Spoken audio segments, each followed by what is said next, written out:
In ancient India, when the world still echoed with the footsteps of rishis and kings, there was born a boy whose body bent in 8 places, but whose mind shone straighter than the sun's first ray. This is the story of Ashtavakra, the sage who challenged kings, humbled scholars, fought destiny, and revealed truths even the gods bowed to. Welcome to Eternal Wisdom of Bharatvarsh. Long before Ashtavakra took his first breath, destiny had already begun sculpting his unusual path. His father, Kahod, was a brilliant but slightly insecure scholar. His mother, Sujata, was wise, sharp, and gentle. When she was pregnant, she would sit through Kahod's recitation of the Veds, hoping her unborn child would absorb every syllable. One evening, as Kahod recited a complex verse, he made a tiny mistake. Sujata heard the voice of her unborn son whisper through her mind, "Father, that's incorrect." Imagine a child correcting a scholar while still inside the womb. Kahod, humiliated, burst with anger. "You dare correct me before being born? May your form twist in 8 places for your arrogance."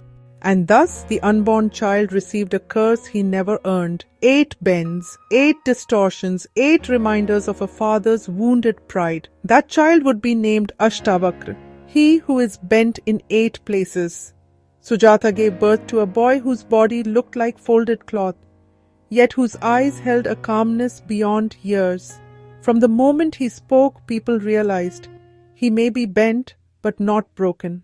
His grandfather, Uddalak, saw greatness in him. Under his watchful guidance, Ashtavakra became a master of scriptures before most children learned to walk steadily.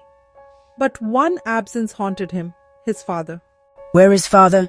He would often ask. His mother always looked away. Finally, Sujata told him the secret. Your father had gone to the court of King Janaka, hoping to win a debate for wealth and fame.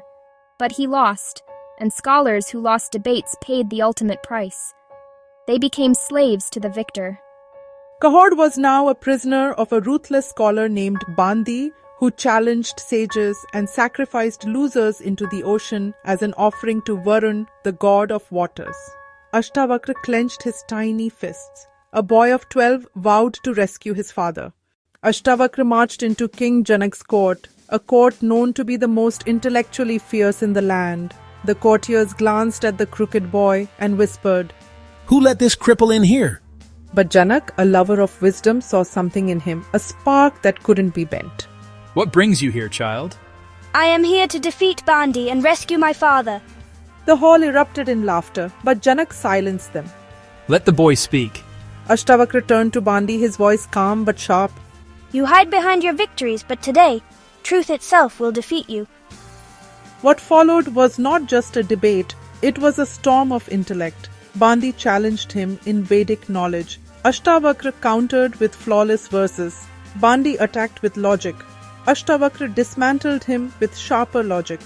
Slowly, the court's smile faded. Their mockery turned into awe. When the final verse echoed through the hall, Bandi fell silent. The crooked boy had straightened the pride of the mightiest scholar, Janak declared. "Bandi has been defeated." Just when Ashtavakra demanded his father's liberation, Bandi revealed his real identity. He was not a human scholar. He was the son of Varun, sent to test the worth of India's sages. "But the sages you threw into the ocean!" "They live. My father has kept them safe in his abode beneath the waters," Bandi said. Janak dispatched a ritual. The river parted, and one by one the sages emerged, alive, radiant. Last among them was Kahod. Father and son embraced, their tears washing away years of suffering.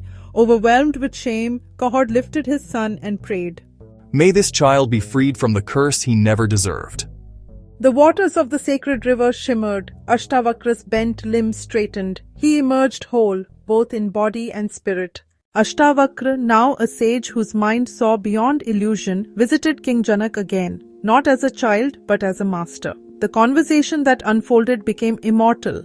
The Ashtavakra Gita, one of the greatest philosophical texts on the nature of the self. Its core message? You are not the body, you are not the mind.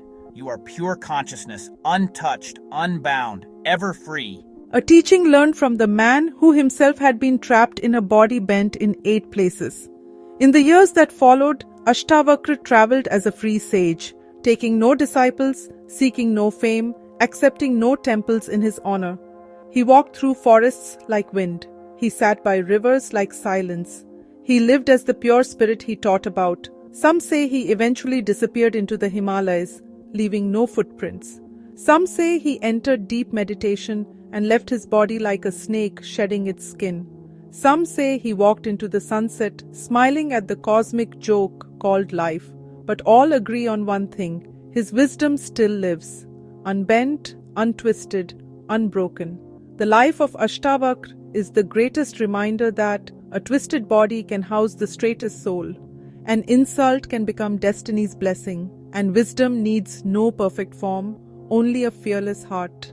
Do join me soon with another such story from the eternal wisdom of Bharatvarsh. Thanks for liking, sharing, commenting, and subscribing.